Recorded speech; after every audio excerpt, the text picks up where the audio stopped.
ನಮಸ್ಕಾರ ವೀಕ್ಷಕರೇ, ತಾವು ನೋಡುತ್ತಿರುವ ಸನದಿ ಕ್ಲಾತ್ ಸೆಂಟರ್. ಇಲ್ಲಿ ಲೇಡೀಸ್, ಜೆಂಟ್ಸ್ ಹಾಗೂ ಮಕ್ಕಳ ಬಟ್ಟೆಗಳು ಸಿಗುತ್ತವೆ. ತಾವು ಇಲ್ಲಿ ಒಂದು ಸಲ ಹೋಗಿ ಭೇಟಿ ನೀಡಿ ನಿಮಗೆ ಇಷ್ಟವಾದರೆ ಜನರಿಗೆ ಹೇಳಿ ಈ ಕ್ಲಾತ್ ಸೆಂಟರ್ ಬಗ್ಗೆ. ಇದು ಅನುರಾಧ ಮತ್ತು ಕೀರ್ತಿ ಪೆಗ್ ಬಾರ್ ಅಪೋಸಿಟ್ ಆಗಿದೆ. ತಾವು ಇಲ್ಲಿ ಒಂದು ಸಲ ಹೋಗಿ ಭೇಟಿ ನೀಡಿ.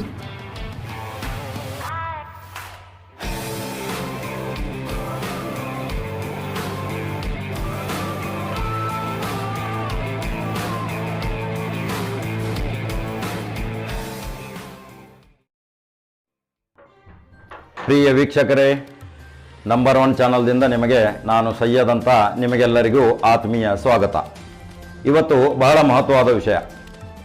ಯಾಕೆಂದರೆ ಕರ್ನಾಟಕ ರಾಜ್ಯ ಬಹಳ ಕುತೂಹಲದಿಂದ ನೋಡುತ್ತಿರುವ ಗೋಕಾಕ ಮತಕ್ಷೇತ್ರದ ಇವತ್ತು ವಿಶೇಷ ವರದಿಯನ್ನು ಪ್ರಸಾರ ಮಾಡ್ತಾ ಇದ್ದೀನಿ.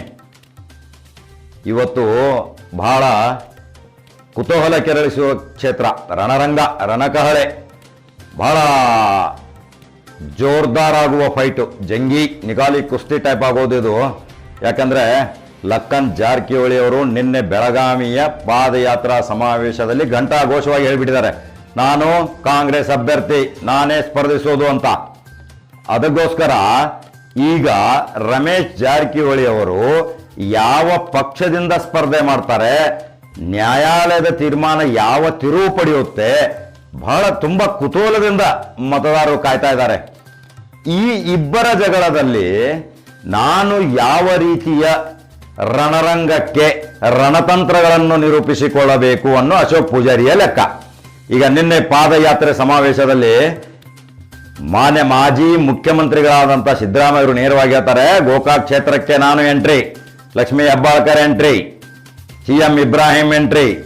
ಇವರು 3 ಜನ ಬೆಳಗಾವಿಯ ಒಂದು ಕೊಠಡಿಯಲ್ಲಿ ಗುಪ್ತವಾಗಿ ಚರ್ಚೆ ಮಾಡಿದರು. ಅದಕ್ಕೆ ಸ್ವತಃ ಅಲ್ಪಸಂಖ್ಯಾತರನ್ನ ಓಲೈಸಲಿಕ್ಕೆ CM ಇಬ್ರಾಹಿಂ ಎಂಟ್ರಿ ಕೊಡ್ತಾ ಇದ್ದಾರೆ. ಆಮೇಲೆ ಅಹಿಂದ ಮತಗಳನ್ನು ಸೆಳೆಯಲಿಕ್ಕೆ ಸಿದ್ದರಾಮಯ್ಯ ಅವರು ಎಂಟ್ರಿ ಕೊಡ್ತಾ ಇದ್ದಾರೆ. ಪ್ರಬಲ ಲಿಂಗಾಯತ ಕೋಮನ್ನ ಸೆಳೆದುಕೊಳ್ಳಲು ಲಕ್ಷ್ಮೀ ಹೆಬ್ಬಾಳ್ಕರ್ ಅವರು ನಮ್ಮ ಗೋಕಾಕ ಕ್ಷೇತ್ರಕ್ಕೆ ಎಂಟ್ರಿ ಕೊಡ್ತಾ ಇದ್ದಾರೆ. ಈ ಗೋಕಾಕ ಕ್ಷೇತ್ರದ ಪ್ರತಿಯೊಂದು ಹಳ್ಳಿಗಳ ಸಚಿತ್ರ ವರದಿ ನಾನು ಇವತ್ತು ಬಿತ್ತರಿಸ್ತಾ ಇದ್ದೀನಿ. ನೋಡಿ ವೀಕ್ಷಕರೇ, ನಾನು ಈ ಗೋಕಾಕ ಕ್ಷೇತ್ರದ ಒಬ್ಬ ಮತದಾರ. ನನಗೆ ಇಲ್ಲಿಯ 25 ವರ್ಷಗಳ ರಾಜಕೀಯ ಅನುಭವ ಸಂಪೂರ್ಣ ಗೊತ್ತು. ಯಾವ ಹಳ್ಳಿಯಲ್ಲಿ, ಯಾವ ಗ್ರಾಮದಲ್ಲಿ, ಯಾವ ನಗರದಲ್ಲಿ, ಯಾವ ಸಮಾಜದ ಮುಖಂಡರು ಯಾವ ತಿರುವು ಪಡೆದುಕೊಳ್ಳುತ್ತಾರೆನ್ನೋ ಒಂದು ಸಚಿತ್ರವಾದ ವರದಿ ನನ್ನ ನಂಬರ್ 1 ಚಾನಲ್ ಮುಖಾಂತರ ನಿಮಗೆ ವಿಶೇಷವಾಗಿ ಇವತ್ತು ವಿತರಣೆ ಮಾಡ್ತಾ ಇದ್ದೀನಿ. ನೋಡಿ, ಅಲ್ಪಸಂಖ್ಯಾತರನ್ನ ಓಲೈಸಲಿಕ್ಕೆ, ಮುಸಲ್ಮಾನ ಸಮಾಜದವರನ್ನು ಓಲೈಸಲಿಕ್ಕೆ CM ಇಬ್ರಾಹಿಂ ಅವರು ಎಂಟ್ರಿ ಮಾಡಿದರೆ ಅಲ್ಪಸಂಖ್ಯಾತರು ಒಲಿದು ಬಿಡ್ತಾರಾ? CM ಇಬ್ರಾಹಿಂ ಅವರು ಭಾಷಣಕಾರರು, ಭಾಷಣ ಮಾಡಿ ಹೋಗ್ಬಿಡೋರು. ಆದರೆ ಇಲ್ಲಿ ಪ್ರತಿಯೊಂದು ಕೆಲಸ ಕಾರ್ಯಗಳ ನಿಮಿತ್ತ, ಪ್ರತಿಯೊಂದು ತಮ್ಮ ನೋವು ನಲಿವುಗಳಿಗೆ ಸ್ಪಂದಿಸುವವರು ಯಾರು? ಕಳೆದ 25 ವರ್ಷಗಳಿಂದ ರಮೇಶ್ ಜಾರಕಿಹೊಳಿ ಅವರು ಸ್ಪಂದಿಸುತ್ತಾ ಬಂದಿದ್ದಾರೆ. ಈಗ ಅಷ್ಟು CM ಇಬ್ರಾಹಿಂ ಅವರು ಅಲ್ಪಸಂಖ್ಯಾತರುಗಳ ಮತಗಳನ್ನು ಸೆಳೆಯಲಿಕ್ಕೆ ಪ್ರಯತ್ನ ಮಾಡಿದರೆ ಅಷ್ಟು ಫಲಶ್ರುತಿ ಆಗೋದಿಲ್ಲ. ಯಾಕಂದ್ರೆ ನಿಕಟ ಸಂಪರ್ಕ ರಮೇಶ್ ಜಾರಕಿಹೊಳಿ ಅವ್ರದ್ದು ಮೈನಸ್ ಇಲ್ಲ, ಇದರಲ್ಲಿ ಪ್ಲಸ್ ಇದೆ. ಅವರು ಮುಸಲ್ಮಾನ್ ಸಮಾಜ ಜೊತೆ ಅನನ್ಯ ಸಂಬಂಧ. ಇಲ್ಲಿ ಪಾರ್ಟಿ ಪಂಗಡ ಜನ ಕೆಲವರು ನೋಡಲ್ಲ. ಈ ದಿಸೆಯಲ್ಲಿ ಕಾಂಗ್ರೆಸ್ದಿಂದ ಪ್ರಬಲ ಅಭ್ಯರ್ಥಿ ಲಕ್ಕನ್ ಜಾರಕಿಹೊಳಿ ಅವರು ನಿಂತರೆ ಅಲ್ಪಸಂಖ್ಯಾತರ ಮತಗಳು ಹರಿದು ಹೋಗಬಹುದು. ಇದರಲ್ಲಿ ಯಾವುದು ಎಳ್ಳಷ್ಟು ವಿಚಿತ್ರವಾದ ಸಂಗತಿ ಇದು. ಯಾಕಂದ್ರೆ ಅಲ್ಪಸಂಖ್ಯಾತರಲ್ಲಿ ಕಾಂಗ್ರೆಸ್ಗೆ ಮನವೊಲಿಕೆ ಮಾಡುವವರು, ಕಾಂಗ್ರೆಸ್ಗೆ ಅಂಟಿಕೊಂಡವರು ಕೆಲವರು ಇದ್ದಾರೆ. ಕೆಲವರು ರಮೇಶ್ ಜಾರಕಿಹೊಳಿ ಅವರ ಬೆಂಬಲಿಗರಿದ್ದಾರೆ. ಅವರಂತೂ ರಮೇಶ್ ಜಾರಕಿಹೊಳಿ ಯಾವ ಪಕ್ಷ ಇಚ್ಛಾ ಏನು ನೋಡಲ್ಲ, ಅವರ ವ್ಯಕ್ತಿತ್ವ ಮಾತ್ರ ನೋಡ್ತಾರೆ. ಈ ಇಬ್ಬರ ಕಾಳಗದಲ್ಲಿ ಪ್ರಬಲ ಕೋಮವಾದ ಲಿಂಗಾಯತ, ಈ ಲಿಂಗಾಯತ ಮತದಾರರನ್ನ ಸೆಳೆಯಲಿಕ್ಕೆ ಲಕ್ಷ್ಮೀ ಹೆಬ್ಬಾಳ್ಕರ್ ಎಂಟ್ರಿ ಕೊಟ್ರೆ ಇದರಲ್ಲಿ ರಮೇಶ್ ಜಾರಕಿಹೊಳಿ ಅವರಿಗೆ ಯಾವ ತಿರುವು ಪಡೆದುಕೊಳ್ಳುತ್ತೆ ಅಂತ ಕುತೂಹಲದಿಂದ ನೋಡ್ತಾ ಇದ್ದಾನೆ ಮತದಾರ. ಈ ಕ್ಷೇತ್ರ ಕರ್ನಾಟಕ ರಾಜ್ಯದಲ್ಲೇ ಬಹಳ ಕುತೂಹಲ ಪಡೆದಿರುವ ಕ್ಷೇತ್ರ. ಎಲ್ಲರ ದೃಷ್ಟಿ ಇದು ಗೋಕಾಕ್ ಕ್ಷೇತ್ರ. ಯಾಕಂದ್ರೆ ಗುರು ಶಿಷ್ಯರ ಕಾಳಗ ಆಗುತ್ತೆ. ನಮ್ಮ ಮಾಜಿ ಮುಖ್ಯಮಂತ್ರಿಗಳಂತ ಸಿದ್ದರಾಮಯ್ಯ ಅವರ ಸಚಿವ ಸಂಪುಟದಲ್ಲಿ ಪೌರಾಡಳಿತ ಸಚಿವರಾಗಿ ಕಾರ್ಯನಿರ್ವಹಿಸಿದಂಥ ರಮೇಶ್ ಜಾರಕಿಹೊಳಿ ಅವರು ಮುಖ್ಯಮಂತ್ರಿ ಇದ್ರು, ಇವರು ಕ್ಯಾಬಿನೆಟ್ ದರ್ಜೆ ಸಚಿವ ಸಂಪುಟ ದರ್ಜೆ ಸ್ಥಾನಮಾನ ಹೊಂದಿದವರಿದ್ರು. ಇವರು ಇಬ್ಬರು ಕೂಡಿ 5 ವರ್ಷ ಸರ್ಕಾರ ನಡೆಸುವಾಗ ಕೊನೆಯ ಕ್ಷಣದಲ್ಲಿ ರಾಜಕೀಯ ತಿರುವು ಪಡೆದು ಭಿನ್ನಮತೀಯ ರಾಗ ಎಳೆದು 17 ಜನ ಹೊರಗಡೆ ಬಂದ್ರು. ಆಮೇಲೆ ಸರ್ಕಾರ ಉಳಿದೋಯ್ತು, ಬಿಜೆಪಿ ಸರ್ಕಾರಕ್ಕೆ ಬಂತು. ಅದು ಕೊನೆ ಮಾತು. ಈಗ ಪರಿಸ್ಥಿತಿ ಗೋಕಾಕ್ ಕ್ಷೇತ್ರದಲ್ಲಿ ಏನಿದೆ ಅಂದ್ರೆ, ನಗರದಲ್ಲಿ ಕೆಲವು ಜನ ಗುಂಪಾಗಿ ಮಾತಾಡ್ತಾರೆ, ನಾವು ರಮೇಶ್ ಜಾರಕಿಹೊಳಿ ಹತ್ರ ವಾಲ್ಬೇಕಾ, ಲಖನ್ ಜಾರಕಿಹೊಳಿ ಹತ್ರ ವಾಲ್ಬೇಕಾ, ಏನು ಇವರಿಬ್ಬರ ಮಧ್ಯದಲ್ಲಿ ಸರ್ವಸಮ್ಮತ ಅಭ್ಯರ್ಥಿಯಾಗಿ ಅಶೋಕ್ ಪೂಜಾರಿ ಕಣಕ್ಕಿಳಿದ್ರೆ ಹರಿದು ಹಂಚು ಹೋಗುವ ಮತಗಳಿಂದ ಅವರೇನಾದರೂ ಪಾರಾಗ್ತಾರಾ? ST ಮತ್ತು SC ಇಲ್ಲಿ ಪರಿಶಿಷ್ಟ ಜಾತಿ, ಪರಿಶಿಷ್ಟ ಪಂಗಡ ಮತ್ತು ಅಲ್ಪಸಂಖ್ಯಾತರ ಮತಗಳೇ ನಿರ್ಣಾಯಕಗಳು. ಈ ಮತಗಳ ಇವರಿಬ್ಬರಲ್ಲಿ ಹಂಚಿಕೆಯಾಗಿ ಲಿಂಗಾಯತ ಪ್ರಬಲ ಮತದಾರರು ನನಗೆ ಓಟ್ ಕೊಡ್ತಾರೆ, ನಾನು ಇವರಿಬ್ಬರ ಮಧ್ಯ ಜಗಳದಲ್ಲಿ ನಾನು ಪಾರಾಗ್ತೀನಿ ಅನ್ನೋದು ಅಶೋಕ್ ಪೂಜಾರಿಯ ಲೆಕ್ಕಾಚಾರ. ಈಗ ಅಶೋಕ್ ಪೂಜಾರಿ ತಮ್ಮ ಬೆಂಬಲಿಗರ ಸಭೆ 29 ತಾರೀಕಿಗೆ ಕರೆದಿದ್ದಾರೆ ಗೋಕಾಕ್ದಲ್ಲಿ. ಅವರು ಯಾವ ನಿರ್ಣಯಗಳನ್ನು ತೆಗೆದುಕೊಳ್ಳುತ್ತಾರೆ, ಯಾವ ಪಕ್ಷದ ಮುಖಾಂತರ ಪ್ರಮುಖ ವಾಹಿನಿಗೆ ಬರುತ್ತಾರೆ ಗೋಕಾಕ್ ಕ್ಷೇತ್ರದಲ್ಲಿ. ಈಗಾಗಲೇ ಒಂದು ನಾಮಪತ್ರ ಸಲ್ಲಿಕೆಯಾಗಿದೆ ಕಾಂಗ್ರೆಸ್ನಿಂದ ವಿವೇಕರಾವ್ ಜತ್ತಿ ಅಂತ. ಈಗ ಈ ಪರಿಸ್ಥಿತಿಯಲ್ಲಿ ಈಗ ಲಖನ್ ಜಾರಕಿಹೊಳಿ ಮತ್ತು ರಮೇಶ್ ಜಾರಕಿಹೊಳಿ ಅವರ ಇಬ್ಬರ ಮಧ್ಯ ಕಾದಾಟ ಬಹಳ ತುಂಬಾ ಜೋರಾಗಿ ನಡೀತಾ ಇದೆ. ಈಗ ನಿನ್ನೆ ಪಾದಯಾತ್ರೆ ಸಮಯದಲ್ಲಿ ಸತೀಶ್ ಜಾರಕಿಹೊಳಿ ಅವರು ಒಂದು ಪ್ರಮುಖವಾದ ವಿಷಯವನ್ನ ಪ್ರಸ್ತಾಪ ಮಾಡಿದರು. ನೋಡಿ, ಗೋಕಾಕ್ ಮತಕ್ಷೇತ್ರ ಬೆಂಕಿಯ ಮತಕ್ಷೇತ್ರ. ಈ ಬೆಂಕಿಯ ಮತಕ್ಷೇತ್ರದಲ್ಲಿ ಬೆಂಕಿಯ ಜೊತೆ ಸರಸಾಡುವುದು ಅಷ್ಟು ಸುಲಭ ಅಲ್ಲ.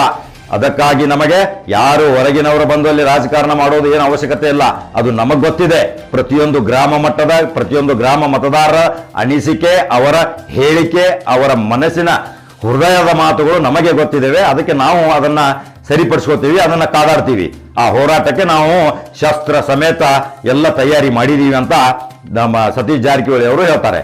ಅದಕ್ಕೆ ಪ್ರತಿರೋಧವಾಗಿ ದೆಹಲಿಯಲ್ಲೇ ಕುಳಿತು ನಮ್ಮ ಮಾಜಿ ಮಂತ್ರಿಗಳಾದ ರಮೇಶ್ ಜಾರಕಿಹೊಳಿ ಅವರು ಹೇಳ್ತಾರೆ, ಇವರಲ್ಲಿ ಯಾರೂ ಒಕ್ಕಟ್ಟಾಗಿ ಉಳಿಯಲ್ಲ. ನಾನು ಲಖನ್ ಜಾರಕಿಹೊಳಿ ಶಾಸಕನಾದ್ರೆ ನನಗೆ ತುಂಬಾ ಖುಷಿ, ಅವರಿಗೆ ಶಾಸಕ ಆದ್ರೆ ನಾನು ಸಂತೋಷ ಪಡೋನು ನಾನು ಮೊದಲು ಅಂತ ರಮೇಶ್ ಜಾರಕಿಹೊಳಿ ಹೇಳ್ತಾರೆ. ಯಾಕಂದ್ರೆ ರಮೇಶ್ ಜಾರಕಿಹೊಳಿ ಅವರ ಹಿನ್ನೆಲೆನೂ ಒಂದು ಬೃಹತವಾದ ಬೆಂಬಲಿಗರದೊಂದು ಗುಂಪಿದೆ. ಅವರ ಮನಸ್ಸಿನ ಮೇಲೆ ಒಳ್ಳೆಯ ಅವರ ಹೃದಯವಂತರು ಜನನೂ ಅವರ ಬೆಂಬಲಿಗರಾಗಿ ನಿಂತಿದ್ದಾರೆ. ಇದು ಯಾವ ತಿರುವು ಪಡೆಯುತ್ತೆ? ನಮ್ಮ ಗೋಕಾಕ್ ಕ್ಷೇತ್ರ ಕರ್ನಾಟಕ ರಾಜ್ಯದಲ್ಲಿ ತುಂಬಾ ಒಂದು ರಣರಂಗದ ಕ್ಷೇತ್ರ. ಈ ಕ್ಷೇತ್ರದಲ್ಲಿ ಮತದಾರರು, ನಾನು ಕೆಲವು ಸ್ಥಳಗಳಲ್ಲಿ ಭೇಟಿ ಕೊಟ್ಟಾಗ ಗ್ರಾಮ ಮಟ್ಟದಲ್ಲಿ, ಪಂಚಾಯಿತಿ ಮಟ್ಟದಲ್ಲಿ, ನಗರ ಮಟ್ಟದಲ್ಲಿ, ಪ್ರಮುಖ ಒಂದು ಜನ ನಿಬಿಡ ಪ್ರದೇಶ ಇರುವಂತಹ ಸ್ಥಳದಲ್ಲಿ ಸೂಕ್ಷ್ಮವಾಗಿ ನಮ್ಮ ನಂಬರ್ 1 ಚಾನಲ್ದವರು ವರದಿಗಳನ್ನು ಸಮೀಕ್ಷೆ ಮಾಡಿದಾಗ ಕೆಲವರು ಏನು ಮಾಡಿದ್ದಾರೆ, ಏನಪ್ಪ ಆ ಕಡೆ ಹೋದ್ರೆ ಈ ಕಡೆ, ಆ ಕಡೆ ಹೋದ್ರೆ ಈ ಕಡೆ, ಇವ್ರಿಗೆ ಚಿಟ್ಟು ಅವ್ರಿಗೆ ಚಿಟ್ಟು, ಅದಕ್ಕೆ ಸುಮ್ಮನೆ ಎದ್ದು ಬಿಡೋದು, ನಮ್ಮಷ್ಟಕ್ಕೆ ನಾವೇ ಒಳ್ಳೆಯದಾಗುತ್ತೆ, ಯಾರು ಏನು ನಾವು ಬಹಿರಂಗವಾಗಿ ಪ್ರಚಾರ ಮಾಡೋದು ಬೇಡ, ಬಹಿರಂಗವಾಗಿ ಯಾವುದೂ ಮಾತುಗಳನ್ನು ಮಾಡೋದು ಬೇಡ ಅಂತ ಕೆಲವರು ಹೇಳ್ತಾರೆ. ಕೆಲವರು ಇಲ್ಲ, ನಾವು ರಮೇಶ್ ಜಾರಕಿಹೊಳಿ ಅವರೇ ನಮ್ಮ ಸಾಹುಕಾರರು, ಅವರೇ ನಮಗೆ 25 ವರ್ಷದಿಂದ ಎಲ್ಲ ನಮ್ಮ ನೋವು ನಲಿಗಳನ್ನ ಸ್ಪಂದಿಸಿದ್ದಾರೆ, ಅವರಿಗೆ ನಾವು ಬೆಂಬಲಿಸ್ತೀವಿ, ಅವ್ರಿಗೆ ನಾವು ಮತ ಹಾಕ್ತೀವಿ ಅಂತ ಕೆಲವ್ರದ್ದು ಒಂದು ಗುಂಪು ವಾದ. ಕೆಲವರು ಏನ್ ಮಾಡ್ತಾರೆ, ಲಖನ್ ಜಾರಕಿಹೊಳಿ ಮೊದಲೇ ಸಲ ಶಾಸಕರಾಗ್ತಾ ಇದ್ದಾರೆ, ಅವ್ರಿಗೊಂದು ಚಾನ್ಸ್ ಕೊಡೋಣ, ಇವ್ರನ್ನೆಲ್ಲ ಚಾನ್ಸ್ ಕೊಟ್ಟಾಗಿದೆ, ಇವ್ರಿಗೊಂದು ಚಾನ್ಸ್ ಕೊಟ್ರೆ ಇವರಿಂದ ನಮಗೆ ಇನ್ನೂ ಅನೇಕ ಅಭಿವೃದ್ಧಿ ಕಾರ್ಯಗಳು ಇಲ್ಲಿ ಜರುಗಬಹುದು ಅನ್ನೋ ಭಾವನೆ ಕೆಲ ಗುಂಪುರದು. ಕೆಲವರು ಏನ್ ಮಾಡ್ತಾ ಇದ್ದಾರೆ, ಇವರಿಬ್ಬರ ಜಗಳದಲ್ಲಿ ನಮ್ಮ ಅಶೋಕ ಪೂಜಾರಿಗೆ ಒಂದು ಚಾನ್ಸ್ ಕೊಡೋಣ, ಯಾಕಂದ್ರೆ ಅನುಕಂಪ ಇದೆ, 3 ಸಾರಿ ಸೋತಿದ್ದಾರೆ, ಅವ್ರಿಗೊಂದು ಚಾನ್ಸ್ ಕೊಡೋಣ ಅಂತ ಕೆಲವರು ಮಾತಾಡ್ತಾರೆ. ಈಗ ಯಾವ ತಿರುವು ಪಡುತ್ತೆ ರಾಜಕಾರಣದಲ್ಲಿ, ಯಾವ ಯಾವ ಊಹಾಪೋಹಗಳಿಂದ ಯಾವ ಯಾವ ಘಟ್ಟಗಳ ತಿರುವು ಈ ಮಟ್ಟಕ್ಕೆ ಬರುತ್ತೆ, ಗೋಕಾಕ್ ಕ್ಷೇತ್ರದ ಮತದಾರರು ಕಾದು ನೋಡ್ತಾ ಇದ್ದಾರೆ. ಅದಕ್ಕೆ ಫಲಿತಾಂಶ ಅಕ್ಟೋಬರ್ 24ರಂದು ತೆರೆದ ಫಲಿತಾಂಶ ಬರುತ್ತದೆ. ಆ ಫಲಿತಾಂಶದಲ್ಲಿ ಯಾರು ಗೆಲುವಾಗುತ್ತಾರೆ, ಯಾರು ಸೋಲಾಗುತ್ತಾರೆ ಕಾದು ನೋಡಬೇಕು. ಈಗ ನಮ್ಮ ನಂಬರ್ 1 ಚಾನಲ್ ಮುಖಾಂತರ ನಾವು ವಿಶೇಷ ಅಖಾಡಕ್ಕೆ ಗೋಕಾಕ್ ಕ್ಷೇತ್ರದಲ್ಲಿ ಅನೇಕ ಜನಾಭಿಪ್ರಾಯ ಸಂಗ್ರಹಗೊಳಿಸಲು ಒಂದು ಟೀಮನ್ನು ಸಜ್ಜು ಮಾಡಿದ್ದೀವಿ. ಅದಕ್ಕಾಗಿ ನಾವು ಪ್ರತಿ ಹಳ್ಳಿಯಲ್ಲಿ ಹೋಗಿ ಪ್ರತಿಯೊಬ್ಬರ ಮತದಾರರ, ಪ್ರತಿಯೊಬ್ಬರ ಗುಂಪಿನ ಸಂಘ ಸಂಸ್ಥೆಗಳ ಜೊತೆ, ಆಮೇಲೆ ಅನೇಕ ಹಿರಿಯ ಮುಖಂಡರ ಜೊತೆ ಚರ್ಚೆ ಮಾಡುವ ಅಭಿಯಾನವನ್ನು ಪ್ರಾರಂಭಿಸಿದ್ದೀವಿ. ಅದಕ್ಕೆ ನಮ್ಮ ಕ್ಯಾಮ್ರಾಮನ್ಗಳು, ನಮ್ಮ ಟೀಮು ಬಂದಾಗ ಅವ್ರ ಜೊತೆ ಸಹಕಾರ ಮನೋಭಾವನೆಯಿಂದ ನಿಮ್ಮ ಹೃದಯದ ಪ್ರತಿಯೊಂದು ಆಂತರಿಕ ವಿಷಯಗಳ ಮಾತುಗಳನ್ನು ನೇರವಾಗಿ ಹೇಳಿದರೆ ನಾವು ಸಾರ್ವಜನಿಕರಿಗೆ ಬಿತ್ತರಿಸಲಿಕ್ಕೆ ಒಂದು ನಮಗೆ ಅನುಕೂಲವಾಗುತ್ತದೆ. ಈಗ ಗೋಕಾಕ್ ಕ್ಷೇತ್ರದಲ್ಲಿ ನಮ್ಮ ಸಿದ್ದರಾಮಯ್ಯ ಅವರು ಎಂಟ್ರಿ ಕೊಡ್ತಾನೆ ಅಂತ ಹೇಳಿದ್ದಾರೆ, CM ಇಬ್ರಾಹಿಂ ಬರ್ತಾನೆ ಅಂತ ಹೇಳಿದ್ದಾರೆ, ಲಕ್ಷ್ಮೀ ಹೆಬ್ಬಾಳ್ಕರ್ ಬರ್ತಾನೆ ಅಂತ ಹೇಳಿದ್ದಾರೆ. ಯಾವ ಯಾವ ಘಟ್ಟಗಳನ್ನ ತಿರುವು ಪಡುತ್ತೆ ನೋಡೋಣ. ಈಗ ಇದಕ್ಕೆ ವಿರೋಧವಾಗಿ ಬೈ ಚಾನ್ಸ್ ಏನಾದರೂ ರಮೇಶ್ ಜಾರಕಿಹೊಳಿ ಅವರು ಬಿಜೆಪಿಯಿಂದ ಟಿಕೆಟ್ ತಗೊಂಡ್ರೆ ಇಡೀ ಬಿಜೆಪಿಯ ರಾಷ್ಟ್ರೀಯ ನಾಯಕರು ಗೋಕಾಕಕ್ಕೆ ಬರ್ಬೋದು. ಅದು ಒಂದು ದೊಡ್ಡ ರಣರಂಗ ಆಗಬಹುದು. ಇದೊಂದು ಸೂಕ್ಷ್ಮ ಪ್ರದೇಶವಾಗಿಯೂ ಪರಿಣಾಮಕಾರಿಯಾಗಿ ಇದನ್ನ ಪ್ರತಿಬಿಂಬಿಸಬಹುದು. ಯಾಕಂದ್ರೆ ಗೋಕಾಕ್ದಲ್ಲಿ ಯಾವಾಗಲೂ ಜಾರಕಿಹೊಳಿ ಮನೆತನ ಬಿಟ್ಟು 25 ವರ್ಷದಿಂದ ಬೇರೆ ಅಡ್ರೆಸ್ಸು ಬೇರೆ ಸರ್ನೇಮ್ದಿಂದ ಇನ್ನುವರೆಗೆ ಯಾರು ಶಾಸಕರಾಗಿಲ್ಲ. ಆದರೆ ಜಾರಕಿಹೊಳಿ ಮನೆತನದವರೇ ಆಗಬೇಕು.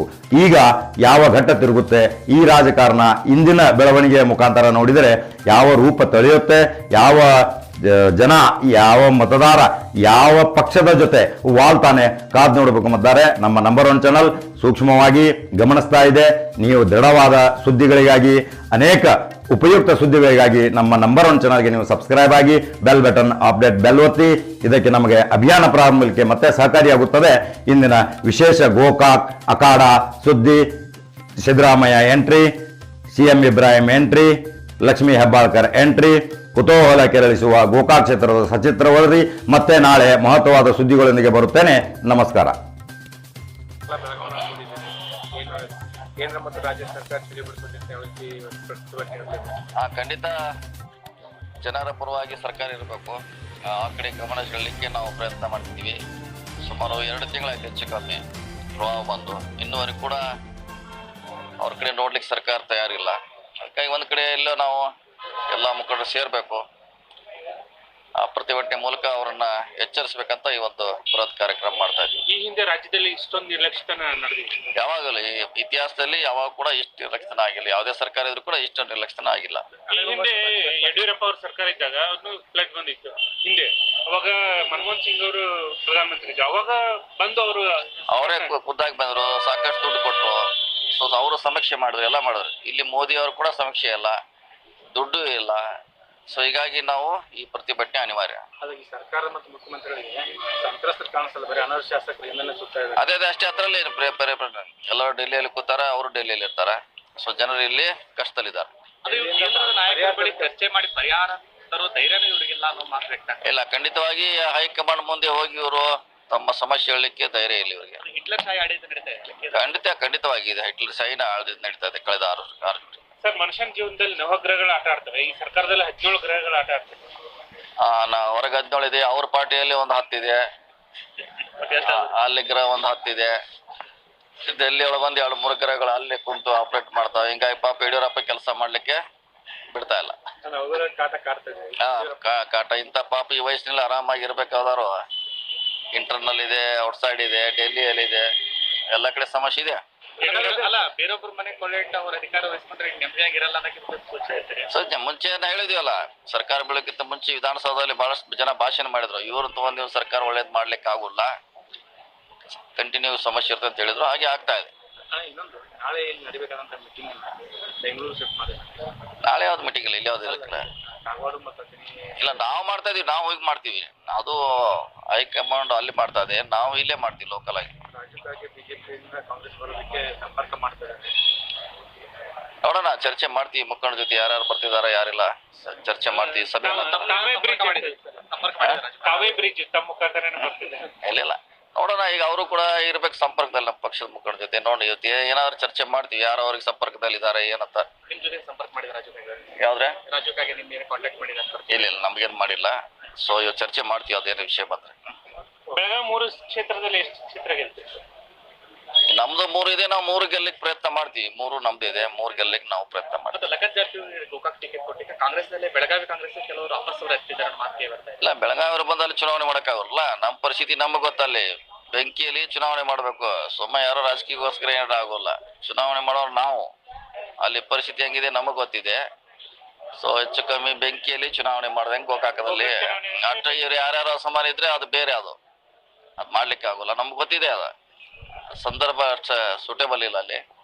ಸೊ ಬಹಳ ಕಠಿಣ ಇದೆ ಚುನಾವಣೆ ಮಾಡೋದು. ಸೊ ಇಂಥ ಪರಿಸ್ಥಿತಿಯಲ್ಲಿ ಲಕ್ಕಣ್ಣನೇ ಈಗಲೇ ಸೂಕ್ತ. ಅದು ಇಂಡಿಪೆಂಡೆಂಟ್ ಕ್ಷೇತ್ರ ಆಗಿಬಿಟ್ಟಿದೆ. ಗೋಕಾಕ್ ಅನ್ನೋದು ರಾಜ್ಯದಂಗಾಗಿದೆ ಇಂಡಿಪೆಂಡೆಂಟ್.